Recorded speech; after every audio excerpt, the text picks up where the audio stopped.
ప్రతి ఒక్కరు మనం ఏమనుకుంటున్నామంటే, నేను సేవ చేస్తున్నా. ఏం సేవ చేస్తున్నా? నేను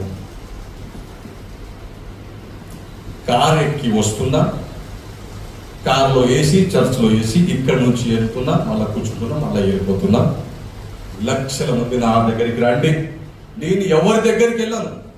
ఇది సేవ. నాకు ఎండ తెలియదు, వాన తెలియదు, కష్టం తెలియదు, ఏమి తెలియదు. నేను పెద్ద పాస్టర్ని, లక్షల మంది నా దగ్గరికే రావాలి.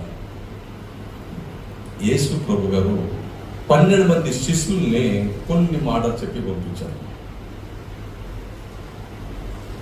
కొన్ని మాటలు చెప్పి పంపించారు. వారంతా దేవుడు చెప్పిన ప్రకారమే తన ప్రాణం కూడా పోగొట్టుకున్నారు. పూర్తిగా పనిచేశారు. మన కష్టం తెలుసా? సేవకులుగా ఉంటున్నాం, కష్టం తెలుసా? సరే, నీ కష్టాలు తెలియకపోయి పర్వాలేదు. నీ సంఘంలో ఉన్న నీ ఒక గొర్రెని నువ్వు కాపారిగా ఉండి వారి కష్టం తెలుసుకుంటున్నావా? వారి ఇంట్లో పరిస్థితి తెలుసుకుంటున్నావా?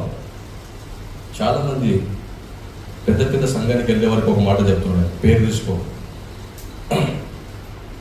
లక్షల మంది వెళ్తున్నారు.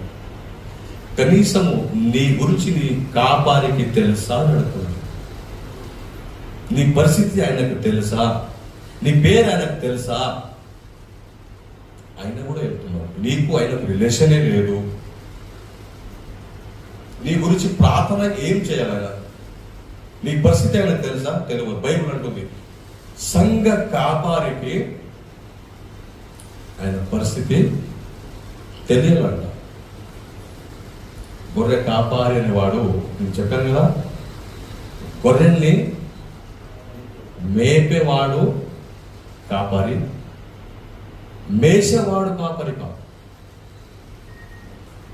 దేవుడు నీకు ఇచ్చుడు ఇన్ని గొర్రెల్ని కడుపు నిండా తినిపించాలని. ఏం తినిపించాలి? మంచి ఆహారము. నువ్వేం చేసుకున్నావు?